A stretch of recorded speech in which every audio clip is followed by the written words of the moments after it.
Prenez la parole de Dieu et commencez à vous rappeler les bénédictions passées du Seigneur. Commencez à vous rappeler de sa protection passée. Commencez à vous rappeler comment il a veillé sur vous. Commencez à vous rappeler comment Dieu vous a utilisé dans le passé. Et aujourd'hui, ce même Dieu veut vous bénir, vous encourager et vous utiliser de nouveau.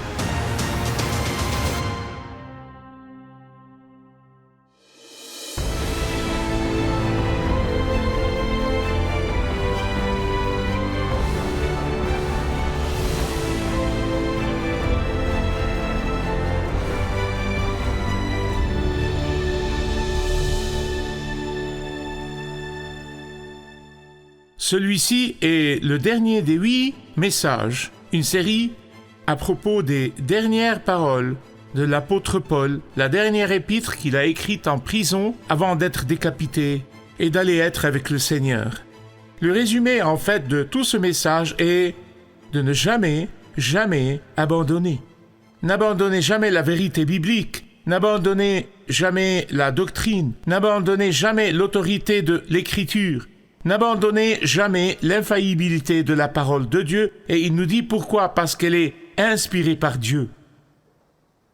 Et le message qu'il donne à Timothée et qu'il nous donne, ce sont les derniers mots avant d'aller pour être avec le Seigneur. N'abandonnez pas. Qu'importe combien l'évangile de Jésus-Christ devient impopulaire, dans notre culture et dans notre société, dans nos écoles et dans nos campus. N'abandonnez jamais les dernières paroles écrites par le grand apôtre. Ouvrez avec moi, s'il vous plaît, au chapitre 4, en commençant au verset 9, jusqu'à la fin. Mais avant même d'arriver au passage, avant de continuer avec les derniers quelques versets de la deuxième épître à Timothée, je voudrais que vous remarquiez ce qui n'est pas écrit. Je veux que vous vous concentriez avec moi juste un peu sur quelque chose qui n'est pas là. Vous dites, eh bien, comment pourrais-je faire cela? Je vous le montrerai. Vous remarquerez que dans ces dernières paroles de l'apôtre Paul, il n'y a pas un soupçon d'amertume. Il n'y a pas un soupçon de regret.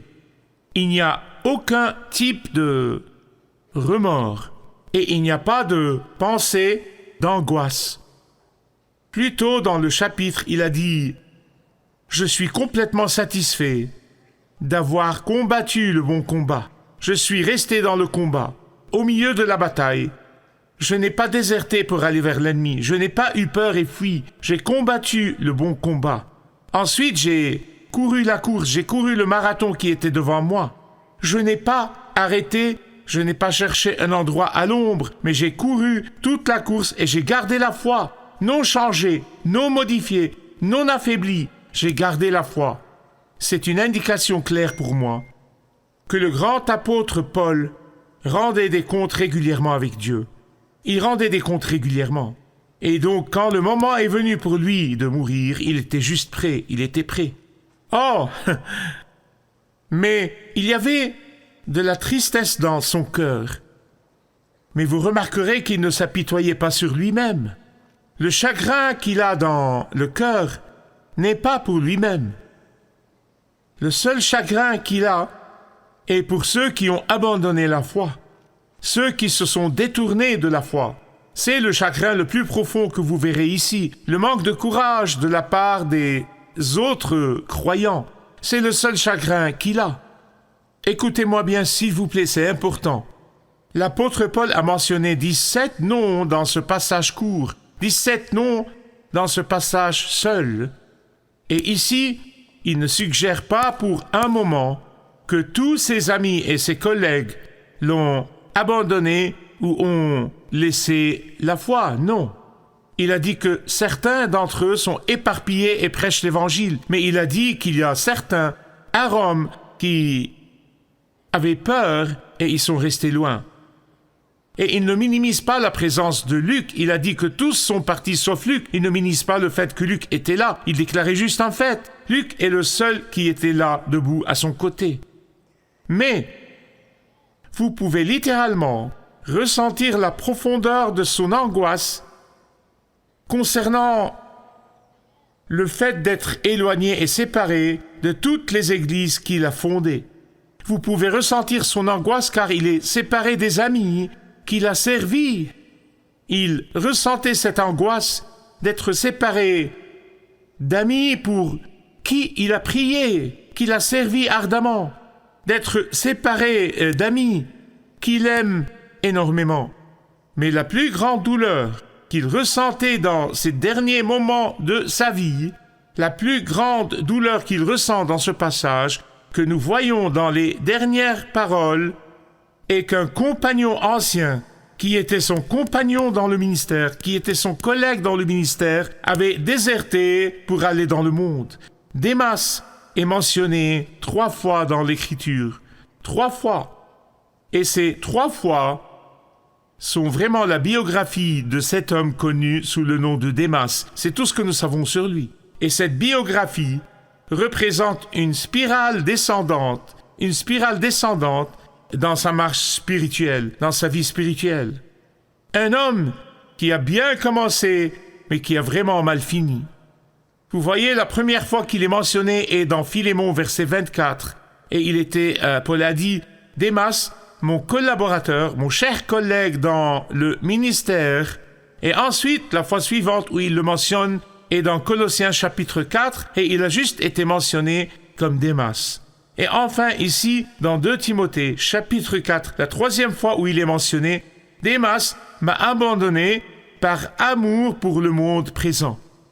Ô Seigneur, s'il te plaît, que ce ne soit jamais dit de moi, que ce ne soit jamais dit de vous.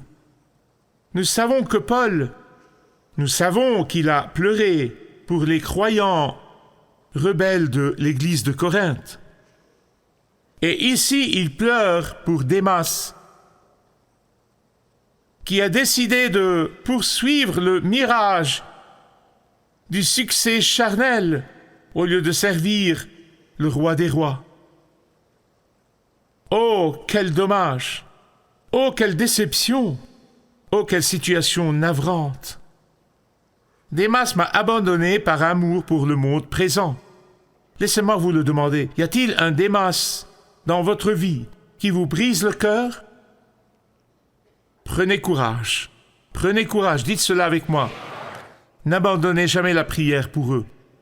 Paul a été navré par la désertion de Démas. Et c'est pour cela qu'il demande à Timothée de venir aussi vite que possible. Écoutez-moi, le grand apôtre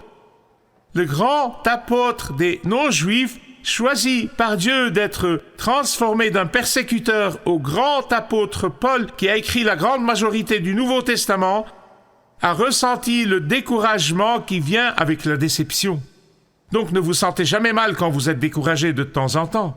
En fait, 2 fois dans ce passage, il lui dit « Dépêche-toi, dépêche-toi, dépêche-toi de venir à Rome ». Dans le verset 9, il a dit « Tâche de me rejoindre au plus vite ». Verset 21, « Tâche de venir avant l'hiver ». Et voici quelque chose de très important pour nous tous, écoutez attentivement. Si le grand apôtre Paul avait besoin de l'encouragement de Timothée, son jeune collègue, qui sommes-nous pour refuser l'encouragement de quiconque de n'importe quel âge, à n'importe quel niveau? Regardez les versets 16 et 17. Dans le verset 16, il a dit « La première fois que j'ai présenté ma défense, c'était devant un tribunal. La première fois qu'il est allé, il a dit « Personne ne m'a soutenu. Tous m'ont au contraire abandonné. Qu'il ne leur en soit pas tenu compte. » N'est-ce pas merveilleux? Il prie pour leur pardon, tout comme le Seigneur l'a fait sur la croix. Verset 17. « Ah, mais c'est le Seigneur qui m'a soutenu et fortifié. Dieu soit loué. » Même les meilleurs des amis chrétiens peuvent vaciller quand nous sommes attaqués par le monde. Et quand cela arrive, il ne peut pas y avoir de plus grande solitude. Écoutez, nous vivons dans un temps où même les amis chrétiens sont heureux d'être avec nous tant que ça leur est avantageux. Mais dès que les bénéfices disparaissent, ils nous abandonnent. Nous savons cela. Ne soyez pas surpris quand vous le voyez. Je veux expliquer aux étudiants juste un moment. les étudiants fidèles. Je veux me concentrer sur vous parce que seul Dieu sait par quoi vous passez et la pression dont vous faites l'expérience dans vos campus et vos écoles. Et je sais cela. Mais vous devez vous rappeler ceci quand votre conviction biblique n'est pas populaire. Je sais qu'il y a une solitude dans cela, mais je veux aussi que vous sachiez qu'il y a quelqu'un qui reste avec vous plus proche qu'un frère. Il y a une personne qui vous aime plus que vous ne pourriez l'imaginer. Il y a une personne qui ne vous abandonnera jamais. Il y a une personne qui ne vous laissera jamais. Il y a une personne qui vous encouragera toujours. Mais aussi, il y a des amis pieux qui se tiendront avec vous. Donnez-leur une chance. Paul est dans une longue file d'hommes et de femmes de Dieu qui se sont tenus seuls. Il n'était pas le seul. Et il n'est pas le seul à qui, dans sa solitude, le Seigneur est apparu pour le servir d'une façon personnelle, d'une façon spéciale. Je pense souvent au pauvre vieux Noé. Pensez à combien c'est absurde d'obéir à Dieu et de construire un grand bateau dans le désert. Ces personnes n'ont jamais vu de pluie sans parler du déluge. Pendant le temps de la construction, sans doute, ses voisins... Et c'est ce que j'imagine. Pauvre vieux Noé, pauvre Noé, il a perdu la boule. Regardez-le, pauvre Noé, il a finalement perdu la tête. Pauvre vieux Noé, il pense qu'il obéit à Dieu, il entend des voix. Je veux dire, nous lui avons dit qu'un peu de religion lui ferait beaucoup de bien. Nous l'avons averti du danger de trop de religion. Nous lui avons dit de ne pas devenir trop fanatique à propos d'entendre la voix de Dieu, parce que nous savions que trop de religion lui fera du mal un jour. Regardez-le maintenant, il fait un bateau sur la terre sèche. Où ira-t-il avec ce bateau? Tout allait bien pour eux, jusqu'au moment où les écluses du ciel se sont ouvertes et la terre s'est ouverte et le déluge est venu et il se noyait dans l'eau. Il criait probablement à Noé, s'excusait probablement pour s'être moqué de lui, il demandait probablement son pardon, mais c'était trop tard. Parce que la Bible dit que Dieu a fermé la porte. Pas Noé, mais Dieu. Dieu a fermé la porte. De la même manière, mes chers amis, écoutez-moi, de la même manière, ceux qui se moquent de la Bible, ceux qui minimisent le surnaturel, ceux qui veulent un Dieu qui leur ressemble, ou ceux qui veulent venir à Dieu à leur manière, le dernier jour, ils le regretteront. Ils regretteront leurs actions, ils regretteront leur mode de vie, mais ce sera trop tard. Ce sera trop tard. Et j'ai entendu des personnes qui m'ont en fait dit ceci: Michael, quel genre de Dieu ferme la porte et laisse ces personnes se noyer? Je leur ai dit, je suis si heureux que vous m'ayez demandé. Je voudrais vous parler de ce Dieu. C'est le bon Dieu qui a laissé la gloire du ciel et descendre sur terre pour aller sur la croix pour votre péché, et votre péché, et votre péché, et mon péché. C'est le bon Dieu qui vous invite toujours, jour après jour après jour, mais vous continuez à fuir loin de lui. C'est le même bon Dieu qui tend une main d'amour vers vous, mais vous le méprisez et vous le rejetez. Et vous refusez de venir à lui à sa façon au lieu de cela. Mais vous voulez venir à lui à votre façon. Et c'est pour cela que la Bible dit que personne n'aura d'excuse. Vous n'avez aucune excuse, ô mon Dieu. En ce jour, personne n'aura d'excuse. Noé était seul dans l'obéissance, tout comme David. David était seul dans l'obéissance. Dans le psaume 102, il a dit « Car mes jours s'évanouissent comme une fumée, et mes os sont enflammés comme un brasier. Je suis comme la corneille du désert. Je suis pareil au chat huant qui hante les lieux désolés. Je reste privé de sommeil. Je ressemble à un oisillon resté seul sur un toit. Pourtant Dieu est venu chez David et l'a délivré, et l'a réconforté et l'a servi. Job peut-être se démarque comme le plus grand dans le fait de sentir la solitude de l'abandon. Une fois, il a atteint un point si bas dans sa vie qu'il a commencé à croire que même Dieu, en qui il a placé toute sa confiance, l'a aussi abandonné. Et pourtant Dieu a rencontré Job aussi, et il l'a rencontré dans la tempête. Et c'est pour cela que Job a pu dire dans 42:5, « Dieu, j'avais seulement entendu parler de toi, mais maintenant, mes yeux t'ont vu. » Oh oui, qu'importe combien votre solitude ou votre fidélité sont sombres, écoutez-moi. Vous n'êtes jamais seul. Vous n'êtes jamais seul. Dites cela avec moi, vous n'êtes jamais seul.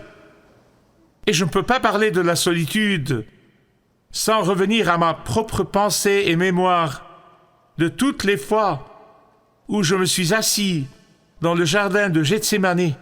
Ceux qui ont voyagé avec moi savent que je peux perdre contrôle très facilement. Le deuxième endroit qui me donne les larmes aux yeux est la cave de Caïphe.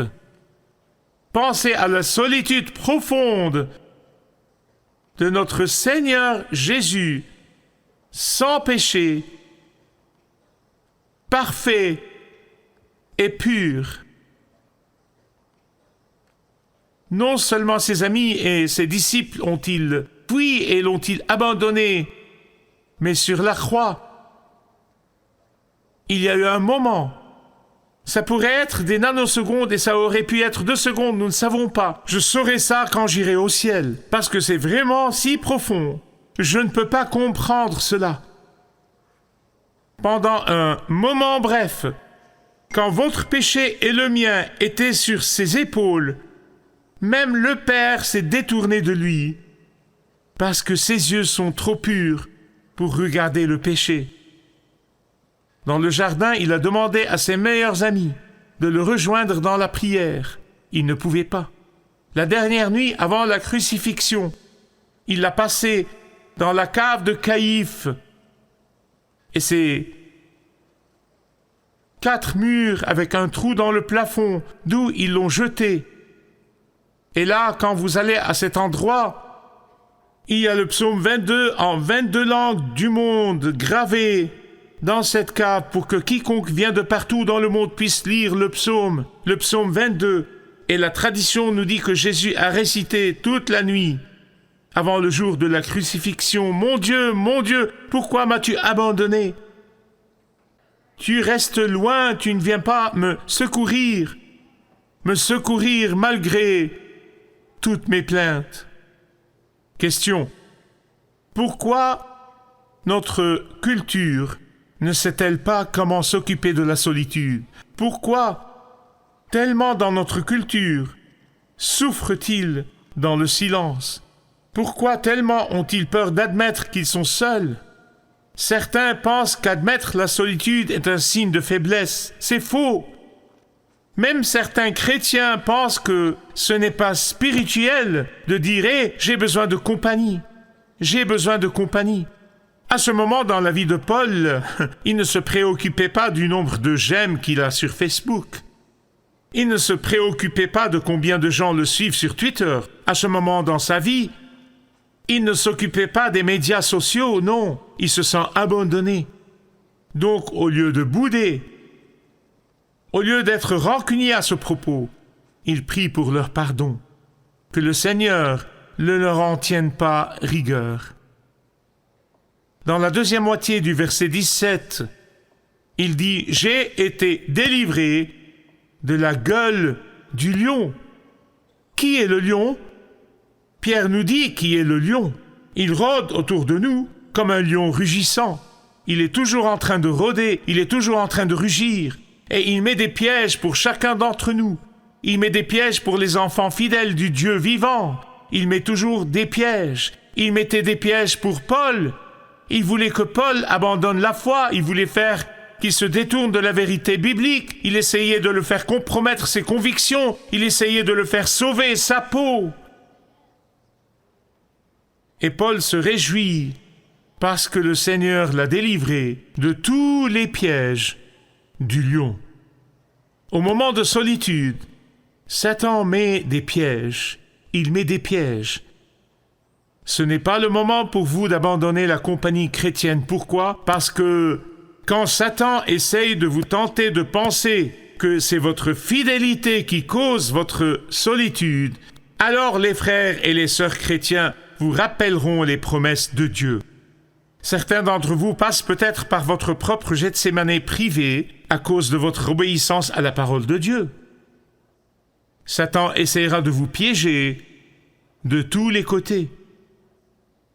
Mais vous pourrez rejoindre l'apôtre Paul dans le verset 18 et dire que le Seigneur continuera à me délivrer de toute entreprise mauvaise et me sauvera pour son royaume céleste. Jeanne d'Arc, quand elle était devant le tribunal pour sa vie et s'est sentie seule et abandonnée même par des membres de sa famille qui se sont détournés d'elle, au milieu du tribunal, elle s'est écriée: « C'est meilleur d'être seule avec Dieu. » Bien-aimés, écoutez-moi. C'est naturel de suivre le courant, mais c'est divin de vous tenir seul.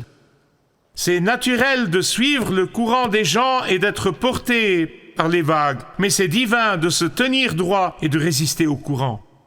C'est naturel de compromettre votre conviction et de suivre la mode, mais c'est divin de sacrifier la popularité temporairement à l'autel de Dieu. Quoi que vous fassiez, rappelez-vous les mots de cette série de messages. N'abandonnez jamais, jamais, jamais, jamais, jamais, jamais. Combien de jamais ça fait? N'abandonnez jamais.